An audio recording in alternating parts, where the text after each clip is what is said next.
하나님이 이미 주신 것을 잘 누리면 승리합니다. 인사하시기 바랍니다.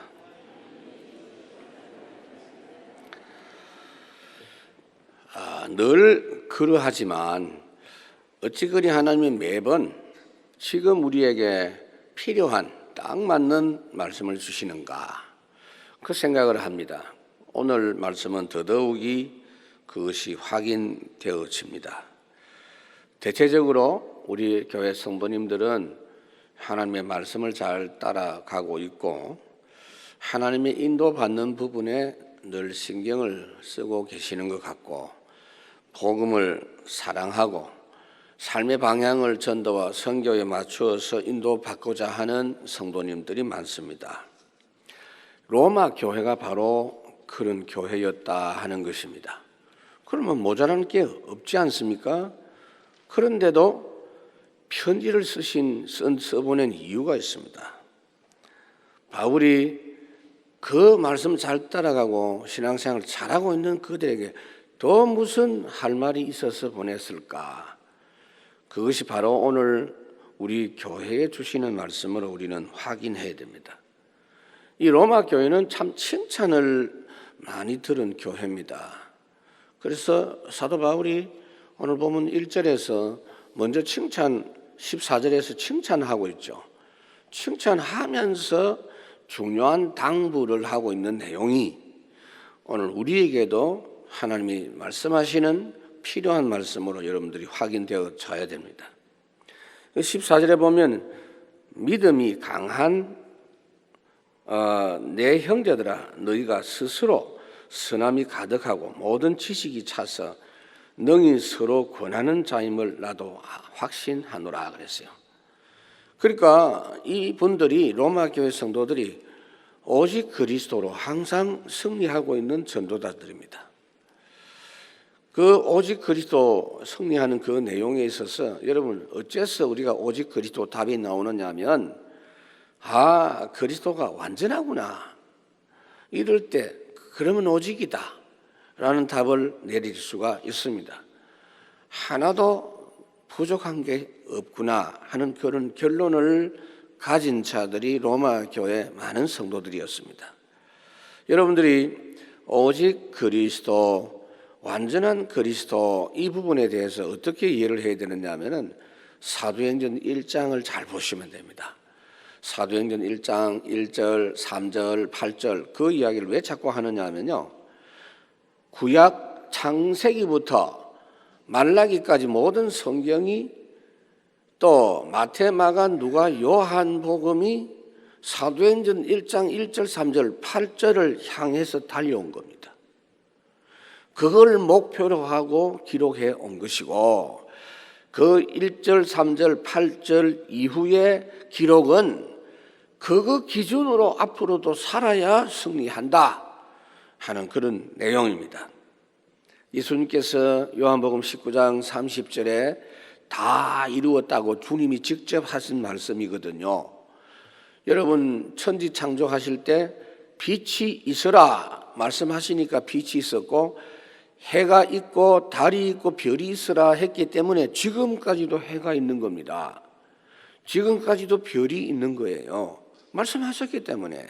그런데 그냥 말씀하신 창조도 대단하지만 모든 문제 다 해결해 놓으시고 십자가에서 마지막 숨을 몰아쉬시는 그 마지막 말이 다 이루었다는 선언입니다.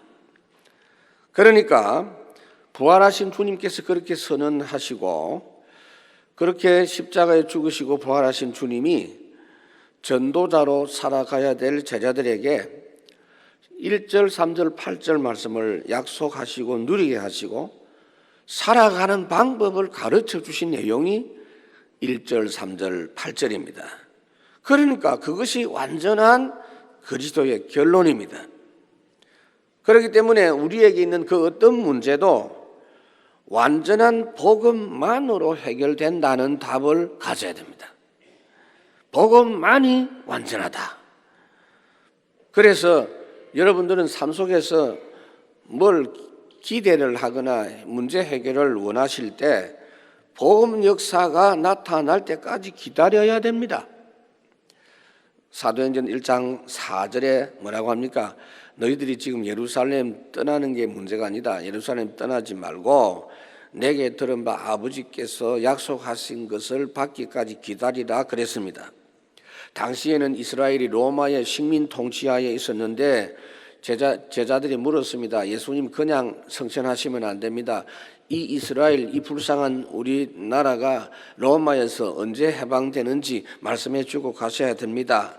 그거 참 중요한 일이지만 하나님께서, 예수님께서 뭐라고 말씀하십니까? 아버지께서 자기의 권한에 두셨기 때문에 너희가 알 바가 아니고 때가 시기는 아버지께서 하신다. 그것보다도 더 중요한 것이 있다. 오직 성령이 너희에게 임하시면 너희가 권능을 받아라. 굉장히 중요합니다. 그러니까 그리스도께서 역사하시는 하나님의 나라 성령 역사 회복이 먼저다 이 말이에요. 말하자면 복음의 역사 없이 나라 해방되는 것은 유익이 없다가 말이요. 차라리 복음 없는 상태에서는 남의 나라 짓밟히면서 고생하면서 오직을 찾아내는 게 더 유익인 것이다 그 말입니다. 로마 교회 성도는 다행히 그 완전한 그리스도의 결론을 가진 성도들이 많았습니다.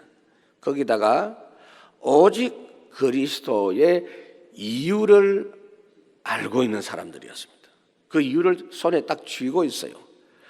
오직 그리스도라는 말은 누구나 할 수 있고 오직 주님이라는 말은 누구나 다 고백할 수 있지만 그 이유를 확실히 아는 사람은 많지 않습니다. 왜 오직 그리스도로 와야 됩니까? 아무리 좋은 성도들이 많이 모인 교회라도 그 교회가 좋은 교리와 좋은 전통을 가지고 조직과 프로그램을 잘 가지고 있고 좋은 시설을 가진 교회라도 오직 그리스도의 역사가 없으면 세상 끝날까지 활동하는 사단 역사를 꺾을 수가 없어요. 오직 그리스도가 아니면 그 사단 역사 이후에 나타나는 재앙 문제 해결할 수 없어요. 복음 없는 모든 사람에게 단 한 명도 예외 없이 나타나는 영적 문제를 오직 그리스도 아니면 해결할 수가 없어요. 오직 그리스도의 답을 누릴 때만 사단이 꺾이고 흑암 세력이 왔다가 도망가는 역사가 일어납니다. 오직 그리스도를 매주 하셔야 돼요. 마귀는 매일 여러분을 방문합니다. 그런데 오직 그리스도가 확인이 되면 바로 도망갑니다. 신명기 28장에 보니까 대저 원수가 한 길로 치러 들어왔다가 7길로 도망하리라 그랬죠. 예수님 앞에도 감히 마귀가 오직 그리스도를 확인하고자 왔어요. 마태복음 4장에 보니까 예수님을 시험한 마귀가 이분은 완전 그리스도 본체가 되시구나. 이에 마귀는 떠나고 천사들이 나와서 수종더니라 그랬어요. 여러분 차라리 아무것도 없이 오직 그리스도 누리는 사람에게 힘이 없고 모자라도 그거 누리는 사람에게 하나님이 역사합니다. 그래서 고린도 전서 1장 26절에서 29절까지 바울이 뭐라고 했느냐면 우리 주님께서 사람을 부르시고 구원 역사를 진행하시고 전도운동 진행하시는 사람을 보니까 대체적으로 똑똑한 사람보다 조금 무식한 사람을 좀 먼저 쓰시는 경향이 있는 것 같고 그렇다고 교회가 다 무식하단 말은 아니에요. 조금 가진 자보다 좀 덜 가진 자를 쓰시고요. 강한 자보다 약한 자를 쓰시는 경향이 있구나. 그 이유는 어설프게 복음도 모르면서 자기가 좀 가지고 있다고 그걸 가지고 문제 해결하려고 하는 사람을 부끄럽게 하기 위해서다. 그렇게 말씀을 하고 있습니다. 그런데 이렇게 완전한 그리스도, 오직 그리스도의 답을 가진 사람은 그 다음에 반드시 해야 될 게 뭐냐? 항상 그리스도. 이 비밀을 누리고 있어야 됩니다. 진짜 내가 그리스도를 오직 그리스도로 완전한 그리스도를 믿는 사람이 맞다면 항상 그리스도 그걸 찾게 돼 있습니다. 하나님은 항상 오직 그리스도의 역사 안에서만, 그 흐름 안에서만 역사하기 때문에 그렇습니다. 요한복음 16장 13절에 보면 성령 하나님께서 우리에게 어떻게 역사하시느냐, 진리의 성령이 오시면 그가 너희를 모든 진리의 가운데로 인도하시는데 그는 스스로 말하지 않고 오직 그리스도 들은 것을 말하고 장래일을 너희에게 알리시리라. 그렇습니다. 성령 하나님도 그냥 역사하는 게 아니고 그리스도, 오직 그리스도 그 흐름 속에서만 역사합니다. 항상 하나님의 응답은 그리스도 역사 속에서만 있습니다. 예수님 말씀했지요. 나로 말미암지 않고는 아버지께로 올 자가 없다. 바꾸어 말하면 하나님의 응답이 나로 말미암지 않고 오지 않는다는 이야기입니다.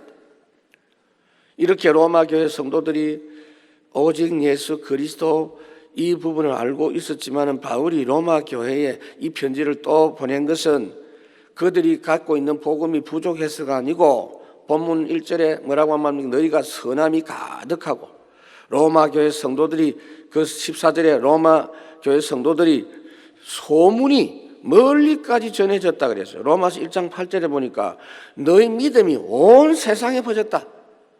너무 복음 운동 잘하고 신앙생활 잘한다고 소문이 퍼졌다. 그러면 다 된 거 아닙니까? 그런데 15절에 뭐라고 합니까? 그러나 내가 너희로 다시 생각나게 하려고 그랬어요. 그러나 이것이 필요합니다. 복음의 은혜를 체험하고 응답을 받고 했지만 더욱더 잘 모여서 말씀을 계속 잘 받아라 그 말이에요. 그 말씀 받는 것은 더 제대로 잘 해야 된다. 또 다른 과목을 이수를 해야 되는 게 아니다. 고린도 전서 15장 1절에 보면 형제들아 내가 너희에게 전한 복음을 너희로 알게 하노니, 그러니까 이 사람들에게 전한 복음 그 내용을 전했는데 또다시 그걸 확인하려고 편지를 보낸다라고 말씀합니다. 그것도 다른 내용이 아니에요. 전에 주었던 그리스도의 십자가와 부활, 그걸 또 말하고 이번에도 또 그 내용을 전합니다. 이게 우리의 신앙생활의 비밀입니다. 사람들은요, 새로운 말을 듣기를 원합니다. 안 들었던 말을 듣기를 원합니다. 왜요? 계속 들으면 뭐든지 실증이 납니다. 그래서 성경은 여기서 말한 내용이 다른 성경에 보니까 또 그 말이 또 거기 또 있어요. 신약에 말했는데 보니까 구약에 이미 말씀하고 있네요. 또 다른 내용이 아닙니다. 찬송가 497장 2절에 보니까 이 말씀 전할 때에 내 마음이 기쁘고 그 말씀 전할수록 새 기쁨이 넘치네. 구원의 복된 말씀 못 들은 사람이 세상에 많음으로 힘써서 전하세. 옛부터 전한 말씀 주 예수 크신 사랑 나 항상 전파하기 참 좋아하도다. 3절에 보니까 이 말씀 들은 사람 또 듣기 원하고 목말라 사모하니 그 말씀 진리라 그랬어요.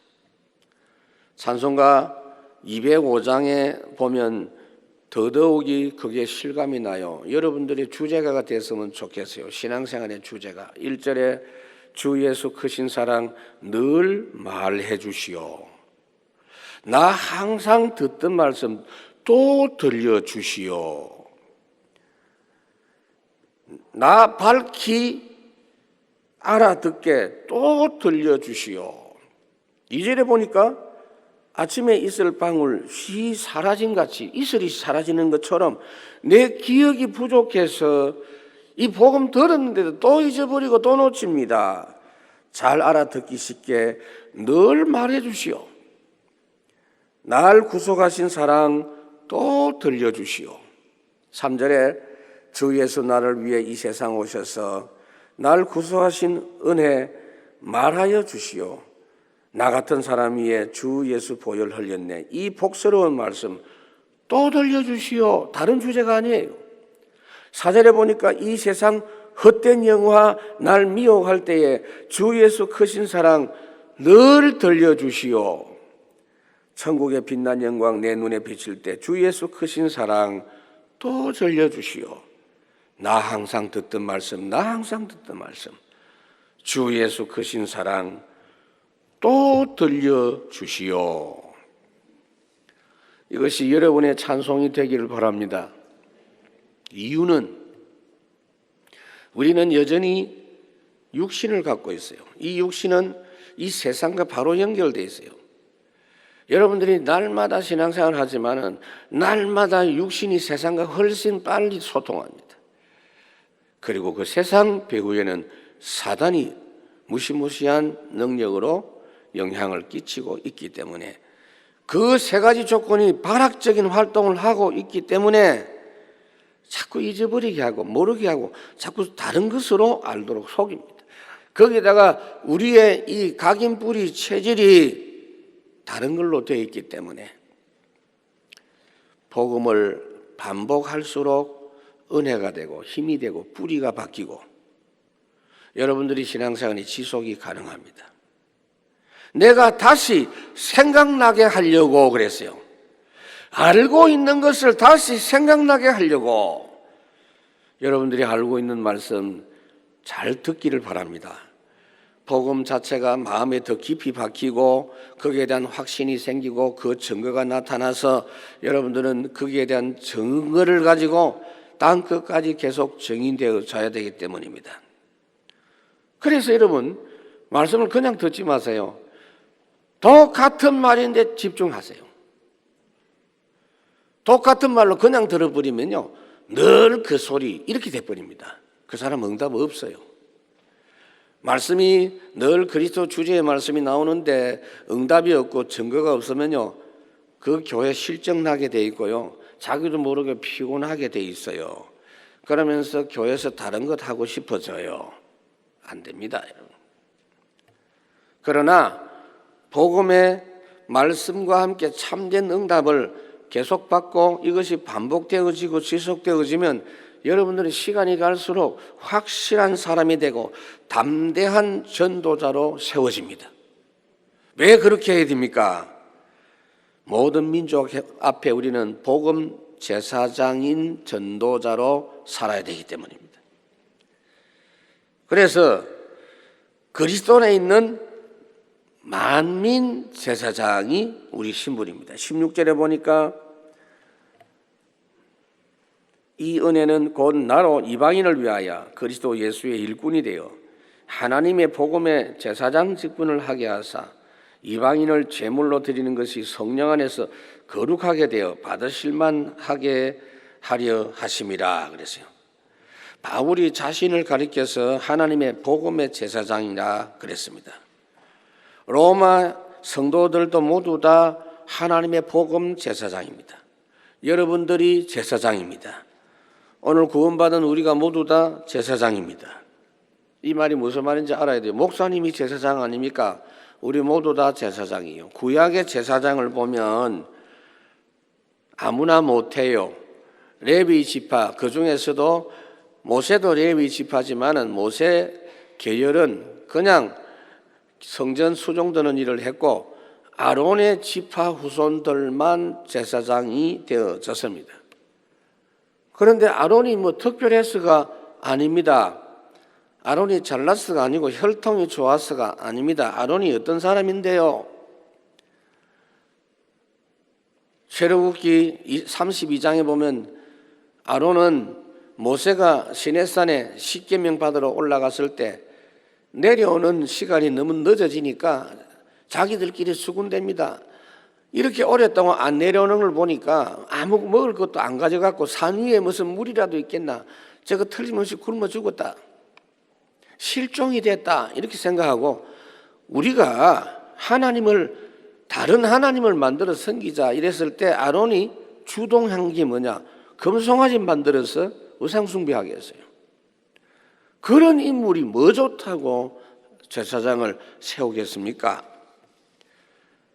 시편 133편에 보니까 구원받은 성도가 잘 지내고 서로 잘 교제하는 것이 얼마나 아름다웠던지 형제가 동거하여 하나님 앞에 사는 것이 아론의 머리에 기름과 같다고 아론을 들먹이면서 말씀을 하신 내용도 있습니다. 여러분, 제사장 직분은 참 귀한 직분입니다. 그런데 되고 싶다고 되는 게 아니에요. 자격 때문에 되는 게 아니고 하나님이 지명한 겁니다. 은혜로 주신 직분입니다. 그런데 지금은 그런 제사장 없어졌어요. 왜냐? 완전한 제사장이신 예수님, 참된 제사장, 모든 죄와 저주 완전히 해결하신 그리스도가 제사장의 사명을 완성하신 뒤에는 아론이 기름 부음 받자마자 제사장이 된 것처럼 모든 하나님의 자녀가 예수 그리스도 믿을 때 성령으로 기름 붓게 되어져서 제사장이 된 겁니다. 어떤 분이 물었어요. 목사님, 구약시대 보니까 선지자, 제사장, 왕을 기름을 부어서 세운데 우리도 이왕이면 목사 안수하고 장로할 때 기름을 부으면 안 되겠습니까? 이러더라고요. 무슨 기름? 이러니까 올리브 부을까?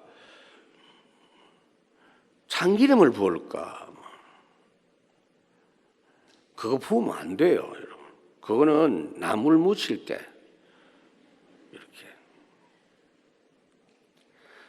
그 기름보다 더 좋은 기름이 뭐냐? 성령의 기름이에요. 성령으로 기름 부음 받을 것이다라는 것을 그때 구약시대는 그런 은혜가 없으니까 그림자로 성령 기름 부음 받는 걸 굉장히 부러워하면서 기름을 부은 거예요.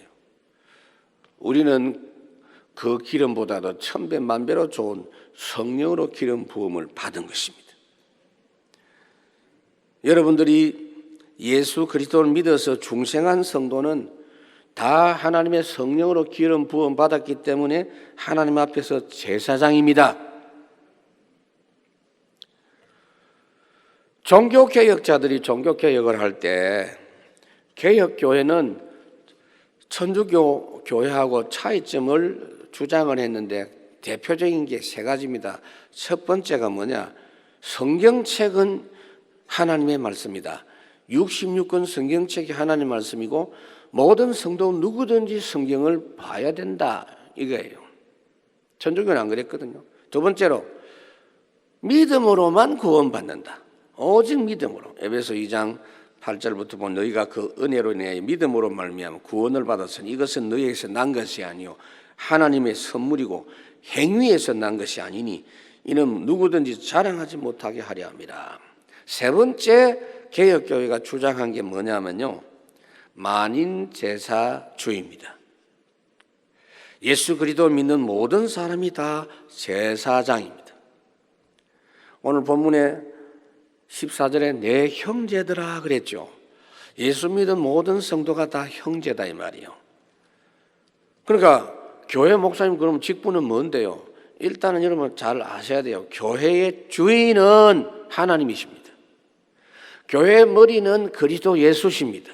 그리고 나머지는 모두 다 그 하나님의 교회의 집에 일하는 그릇들입니다. 우리는 그냥 제사장이 아니죠. 이방인 살리는 복음 제사장입니다. 구약의 제사장이 하는 일이 뭐냐 하면요, 창세기 3장 문제로 하나님과 단절되고 하나님을 떠난 사람이 하나님하고 화목하도록 해주는, 하나님과 관계를 연결시켜주는 중재 역할을 하는 사람이 제사장입니다. 지금은 누가 제사장이냐? 전도자가 제사장입니다. 그래서 16절의 말씀이 그 말입니다. 바울이 본인이 이방인에게 선교하고 전도하는 제사장 직분을 하나님께로부터 받았다는 겁니다. 복음 제사장, 복음 가지고 하나님과 관계가 단절된, 하나님을 떠난 사람을 화해시키는 참 좋은 제사장. 그래서 제물을 어떻게 바치느냐? 양을 바치는 게 아니고 이방인을 제물로 하나님께 바친다. 이방인을 위하여 복음의 제사장 직무를 하게 하사 이방인을 제물로 드린다. 로마서 12장 1절 우리가 말씀을 봤습니다마는 이제는 양, 소 제물이 아니고 우리를 산 제물로 너희 몸을 하나님이 기뻐하시는 산 제물로 드려라 그랬습니다. 말하자면 이방인이 제물이 된단 말이 무슨 말이냐면 이방인이 예수 믿어서 하나님 앞에 산 제물이 되는 것이 무슨 말이냐면은 이방인이 완전히 하나님을 무시하고 하나님도 모르고 하나님을 대적하던 자가 복음 통해서 하나님을 믿게 되니 하나님께 순종하는 귀한 사람이 되어져서 그냥 하나님의 인도 따라가는 그런 산 제물, 살아있는데 죽은 것처럼 완전 하나님께 순종하는 그 제물, 그런 사람 되도록 만들어주는 복음 제사장. 이건 절대 복음 아니면 불가능해요. 종교 소개한다고 되는 게 아니에요. 좋은 선행을 한다고 교회는 와줄 수 있을지 모르지만 하나님께 제물될 수는 없는 겁니다. 그런데 이 복음 제사장의 역할은 성령의 역사로 되는 전도 제사장입니다. 19절에 보니까 표적과 기사의 능력으로 성령의 능력으로 이루어졌으며 그랬습니다. 성령이 주장하실 때만 가능한 직분입니다. 바꾸어 말하면 참 쉬운 겁니다. 성령 역사만 알면 자동적으로 되는 겁니다. 절대로 말재주로 하는 게 아니에요. 여러분 전도자, 미국의 전도자 D.L. 무디라는 목사님 아시죠? 이분은 좀 무식했어요. 초등학교밖에 안 나온 사람인데 하나님의 성령 충만함 받고 이 사람은 전도하고 싶어서 계속 전도하다가 엄청난 사람들을 그리스도께 돌아오게 한 사람인데 도시마다 전도 집회를 하는 중에 어느 도시에서 어떤 여자 집사님이 집회 마치고 나서 초청을 했어요. 자기 집 좀 와달라고. 왜 그러냐니까 자기 남편 좀 전도하게 해달라고. 아니 당신이 하는 게 제일 좋은데 왜 나를 오라고 하느냐 하니까 목사님은 전도 전문가 아닙니까? 전도 잘하지 않습니까? 이렇게 말해요. 그러니까 뭐 오라고 하는데 어쩌겠어요. 그래서 부인 따라 갔습니다. 남편이 뭐 하는 사람이냐? 변호사예요. 변호사 사무실에 가서 전도를 하는데 물었습니다. 당신 예수 믿냐 하니까 변호사가 큰 소리로 나는 예수 같은 거 안 믿는다고. 그러니까 이 무디 목사님이 할 말이 없으니까 앞으로 당신이 예수 믿게 될 거다. 그래서 예수 믿게 되면 어떻게 해서 예수 믿었는지 나한테 알려주시오. 그 말만 하고 갔어요. 그러니까 이 변호사도 그래 뭐 안 믿을 거지만 혹시 믿게 된다면 내가 그 말 알려주지요. 그러고 헤어져서 그게 뭔 전도입니까? 아닙니다. 그런데 그 말 했는데 그러고 나서 계속 기도가 되어졌어요. 기도하면 성령 역사하잖아요. 결국 그 변호사 예수 믿게 됐고요. 일본에 여러분 전도 많이 한 사람 미우라 아야코라는 사람 있죠. 참 가난한 남편 만나서 가난한 생활했지만 이 사람은요 성령 역사로 전도되어지는 비밀을 아는 여자였어요. 이 사람은 전도를 다양하게 하고 책도 써서 전도도 하고 했지만 어떤 때는요 조그마한 메모지를 여러 장 만들어가지고 거기다 성경 구절을 적어서 바람 부는 날에 그걸 띄워보냅니다. 그게 뭐 날아가다가 누구 손에 들어갈 수도 있겠지만 그래서 전도 되겠나 싶지만 그 바람 부는 날 띄우면서 하나님이여 성령이 바람같이 역사해 주십시오. 놀랍게도 그 메모지 통해서 복음받은 사람이 있습니다. 그러니까 전도 방식이 메모지가 아닙니다. 성령의 역사입니다. 바울은 이런 전도를 할 때 자기 이야기 할 필요가 없었어요. 자기 자랑 안 했습니다. 17절에 그러므로 내가 그리스도 예수 안에서 하나님의 일에 대하여 자랑하는 것이 있거니와 하나님의 일을 자랑했다. 내가 예수 믿고 나니 하나님께서 내 마음에 내 삶에 변화 주신 그 내용을 자랑했습니다. 그러니까 여러분들은 쉽다 어렵다는 게 아니에요. 이런 하나님의 역사가 있는 사람은 당연히 되는 겁니다. 사도행전 20장에 보니까 나의 달려갈 길과 주 예수께 받은 사명 곧 하나님의 은혜의 복음을 증언하는 일을 마치려 하면은 나의 생명조차 조금도 귀한 것으로 여기지 아니하노라. 하나님의 은혜의 복음 증거하는 일에는 빌립보 3장에도 보니까 하나님의 성령으로 봉사하며 그리스도 예수로 자랑하고 육체를 신뢰하지 아니하는 우리가 곧 할례파라. 여러분, 내 이야기 할 필요가 없어요. 하나님이 나에게 역사하신 것만 말하면 되죠. 고린도후서 4장에도 보니까 예수님 때문에 나는 너희의 종된 것을 증거한다. 고린도후서 4장 5절에 그렇게 말씀합니다. 내가 예수님 때문에 너희를 섬기는 종된 걸 증거한다. 결국은 왜 이렇게 해야 되느냐? 모든 열방 살리는 전도자가 되기 위해서입니다. 여러분, 하나님께서는 지금도 복음을 어떻게 전파되도록 하시느냐 하면요, 전 세계 한 손에 놓고 역사하십니다. 특정한 어느 지역만 위하시는 게 아니에요. 모든 민족에게 전거되기를 하나님 원하세요. 그래서 19절에 보니까 내가 예루살렘으로부터 두루 행하여 일루리곤까지 그리스도의 복음을 편만하게 전하였노라 그랬습니다. 예루살렘은 바울이 처음으로 복음 전했던 장소고, 일루리곤은 어디냐면은 지금의 그리스, 유고슬라비아 지방, 말하자면 유럽까지 복음이 들어갔다는 거예요. 편만하게, 이 말은 싹쓸이 했다는 이야기입니다. 주님의 약속이 뭐지? 오직 성령이 너희에게 임하시면 너희가 권능을 받고 예루살렘과 온 유대와 사마리아와 땅끝까지, 이 말은요 단계적인 의미도 있지만 하나님은 동시에 그걸 다 쳐다보시고 복음이 그쪽으로 들어가게 하시는 것입니다. 특히 거기에 성령께서 역사하셔서, 여러분들이 생각해 보세요. 민족이 다르고 문화가 다르고 언어가 다른데 어떻게 증거됩니까? 그래서 하나님이 그 일이 제대로 되도록 표적과 기사까지도 허락하셨다는 겁니다.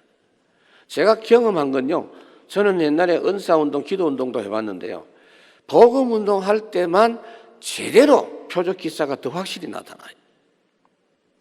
그것도 뭐 떠들썩하지도 않습니다. 조용히 역사가 일어나요. 표적은 어떤 거냐면요, 자연계 속에 일어나는 이적입니다. 그러니까 바람아 잔잔하라 하니까 바람이 잔잔하고, 태양아 멈추어라, 멈추었어요. 그게 표적이고, 기사라는 것은 사람에게 일어난 이적을 말합니다. 죽을 사람이 살아나고 불치병이 고쳐짐을 받고, 이런 것들입니다. 이런 것들이 복음 전파되는 현장 속에 하나님이 필요할 때 증거로 주신다, 그 말이에요. 여러분, 성령 역사가 얼마나 중요하냐면, 찬송을 그냥 부를 때는 모르는데 성령의 은혜 속에서 부르면요, 단순한 찬송인데도 왜 그렇게 은혜가 되는지 몰라요. 왜 제가 찬양 전도를 꼭 하라고 하느냐면요, 여러분 모두가 다 집에 그냥 가지 말고 찬양 전도까지 하고 집에 가시면 좋아요. 여러분들이 주일날 은혜 받은 게 아무리 없어도 하루 종일 은혜 받은 거 있으면 성령 역사가 여러분 속에 벌써 누려지고 있기 때문에 그 상태에서 찬양할 때요, 노래를 잘하고 못하고 아니요, 역사에 나요. 특히 사도행전 1장 8절에 약속을 하시고 그냥 주님이 막연하게 계시는 게 아니고, 지금 바로 그 약속의 주인공이신 주님이 지금 이 시간도 하늘 보좌에 앉아 계시면서, 마가복음 16장 19절, 주 예수께서 말씀을 마치신 후에 막바로 하늘로 올리시사 하나님 우편에 앉으시니라. 말씀하신 그 즉시 바로 그 시간부터 부활하신 주님이 성천하셔서 보좌에 앉아 계시면서 제자들이 말씀 전하러 가니까 거기에 표적을 따라오도록 해주셔서 확실하게 증거되게 해주셨습니다. 모든 민족에게 복음 증거가 우리가 복음 받은 것처럼 똑같이 그렇게 되기를 원하십니다. 저는 해외에 나가서 이렇게 사역을 할 때마다 그게 확인이 돼요. 똑같이 하나님 확인하세요. 특히 그리스도 모르는 곳에 먼저 증거되기를 하나님이 원하십니다. 20절 말씀은 또 내가 그리스도 이름을 부르는 곳에는 복음을 전하지 않기를 힘썼노니 이는 남의 터 위에 건축하지 아니하려 함이라 그랬어요. 그러니까 교회가 이 동네에 있는데 구태야 또 옆에 또 교회 세우고 그렇게 하지 말란 말도 되지만 지금은 산업사회고요. 아파트가 막 이게 밀림을 이루고 있는 시대이기 때문에 교회가 아무리 많아도 괜찮아요. 상가에 뭐 1층에도 있고 2층에 있고 상관없어요. 그건 좋은 일입니다. 저는 좋다고 생각해요. 그러나 구태여 아직도 복음 받아야 될 현장이 있는데 그냥 그거 놔두고 그저 믿는 사람 많고 전도자 많은 거기에 몰려가지고 서로 눈치 보고 교인 뺏기하고 그럴 필요는 없다라는 이야기입니다. 고린도 전서 4장 15절에 중요한 원리가 있지요. 그리스도 안에 1만 스승은 있으되 아버지는 많지 아니하니 그리스도 예수 안에서 내가 복음으로서 너희를 낳았습니다. 이 말이 무슨 말이냐? 우리가 믿는 사람을 가르치는 스승 노릇은 누구나 다 많이 해요. 그렇지만 내가 실제 전도에서 내가 낳은 영적인 아비 안 많다는 이야기입니다. 그리스도 예수 안에서 전도한 사람은 영적 아버지죠. 교인들을 가르치는 것도 중요하지만 그것보다도 더 급한 것은 지금도 이 시간에 지옥으로 끊임없이 내려가고 있는 그 사람들을 하나님 나라 백성으로 빨리 불러 올리는 것, 이거보다 급한 일이 있나요? 저는 외국 나갈 때마다 그게 더 실감이 나서 확인이 돼요. 우리 교회가 힘 있는 교회로 이제 세워지면 저는 하나님의 뜻대로 우리나라 이 현장보다도 훨씬 복음 혜택을 못 보는 나라에 갈 것이다. 그 생각을 하고 있어요. 그걸 꼭 하나님이 저에게 확인시켜 주세요. 하나님의 관점에서 보면 그렇습니다. 그래서 둘 중에 하나를 지금 생각하고 있어요. 전 세계 지금 정기적으로 순회를 하면 굉장히 효과적입니다. 우리 본부 집회는 한 나라에 1년에 한 번 혹은 2년에 한 번 이렇게 합니다. 그래가지고는 지속적으로 그들을 훈련시키기가 어려워요. 제가 나라들을 정해놓고 매달 순회를 하면서 그들을 확립하고 하는 방법, 아니면 우리 조영신 장모님, 오늘 기도하신 장모님 아버님 조명현 목사님 은퇴하셨어요. 목사님. 그리고 지금 아프리카 탄자니아에 선교사 계십니다.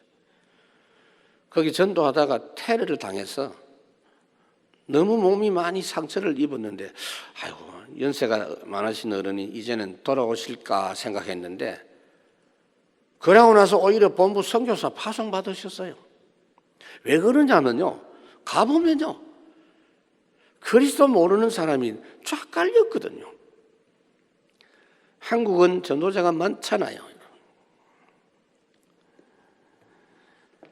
그런 중심으로 우리가 사역을 해야 됩니다. 우리나라 안에서도 여러분들이 보시면서 복음이 희미한 지역이 있으면요 무조건 살려야 돼요. 여러분 지역이 그럴 겁니다. 그래서 마지막 순간까지 호흡이 닿을 때까지 우리는 복음 전해야 될 전도자입니다. 21절에 주의 소식을 받지 못한 자들이 볼 것이요 듣지 못한 자들이 깨달으리라. 이사야 52장을 인용한 말씀이에요. 여러분 이 말이 무슨 말이냐면요, 사도행전 16장 9절부터 보면 바울이 아시아 지역을 전도하려고 계획을 세웠는데 전도 가는 길이 막혔습니다. 그래서 기도하는 중에 마게도냐 꿈에 환상 중에 마게도냐 사람 하나가 서서 제발 여기 와서 우리를 살려달라고, 우리를 도와달라고 그렇게 하는 모습을 보고 하나님의 뜻이구나, 하나님이 저 사람들에게 복음 전하라고 우리를 부르신 줄 자기는 인정했다. 그러고는 서슴없이 마게도냐 지역으로 떠납니다. 첫 번째 동네가 빌립보입니다. 혹시 우리가 복음운동 하다가 문제가 생기면 거기 너무 그 문제 해결하려고 할 것도 없다 그 말이에요. 우리 본부 유목사님 사역도 그런 겁니다. 자꾸 사람들이 시비하니까 그냥 놔두고 또 다른 데로 가요. 또 시비하면 또 다른 데로. 그래서 지금 전 세계 시스템이 지금 세워진 거 아닙니까? 마태복음 10장에 보니까 이 동네에서 너희를 박해하거든 저 동네로 피하라. 내가 진실로 너희에게 이르노니 이스라엘의 모든 동네를 다 다니지 못하여서 인자가 오리라. 싸울 필요 없어요. 그리스도를 모르는 현장이 가득합니다. 누가복음 4장에도 보니까 날이 밝음에 예수께서 나오사 한적한 곳에 가시니까 무리가 찾아서 만나서 자기들에게서 떠나지 못하도록 제발 여기 계십시오. 우리에게 떠나면 안 됩니다. 만류를 할 때 예수께서 내가 다른 동네들에게서도 하나님의 나라 복음을 전하야 하리니 나는 이 일을 위하여 보내심을 받았노라 그랬어요. 여러분들 사는 지역에 있다가 혹시 해외로 여행을 간다든지 출장을 간다든지 유학을 간다든지 가보세요. 당장 그것이 확인이 될 것입니다. 내가 사는 이유가 뭡니까 여러분? 건강도 잘 관리해야 되지만 여러분들이 복음 사명 이거 다 할 때 우리가 죽는 날입니다. 그 사명 끝나는 날이 죽는 날입니다. 말씀을 맺습니다. 세상의 모든 것은 같은 것을 계속하면 힘들어요. 실증이 나요. 그래서 사람도 같은 사람 자꾸 쳐다보니까 실증 나서 막 헤어졌으면 싶고 그렇습니다. 그러나 복음은 제대로 은혜 받고 계속하면 받을수록 새롭습니다. 날마다 새롭습니다. 주의 인자하심이 끝이 없고 그 자비하심이 새롭고 아침마다 새롭고 말씀을 통해서 확인되는 것이다. 여러분들은 누구냐? 세상 앞에 제사장입니다. 여러분이 제사장입니다. 알고 찾아 누리세요. 복의 근원입니다. 환경도 탓하지 말고 누구도 탓하지 마세요. 여러분에게서 진짜 역사가 시작이 됩니다. 우리의 삶의 방향과 기준, 포인트는 그리스도 모르는 자에게 복음 증거하는 것, 그 복음을 알도록 하는 것, 그것이 여러분의 삶의 기준입니다. 그래서 우리는 오늘도 우리와 동행하시는 하나님은 말씀하시는 하나님이거든요. 요한복음 1장에 보면은 태초에 말씀이 계셨고 그 말씀이 곧 하나님이라 그랬으니 말씀의 흐름 속에 있는 것이 주님과 동행하는 거예요.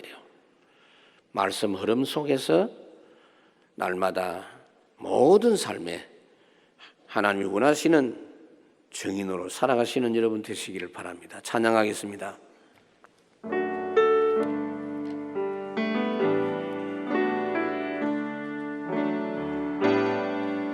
주님 말씀하시면 내가 나가리다. 주님 뜻이 아니면 내가 멈춰서리다. 나의 가고 서는 곳 주님 뜻에 있으니 오 주님 나를 이끄소서. 주님 말씀하시면 내가 나가리다. 주님 뜻이 아니면 내가 멈춰서리다. 나의 가고 서는 곳 주님 뜻에 있으니 오 주님 나를 이끄소서. 뜻하신 그곳에 나 있기 원합니다. 연약한 내 영혼 통하여 일하소서. 주님 나라와 그 그 뜻을 위하여 뜻하신 그곳에 나 있기 원합니다. 이끄시는 대로 순종하며 살리니 연약한 내 영혼 통하여 일하소서. 주님 나라와 그 뜻을 위하여 오 주님 나를 이끄소서.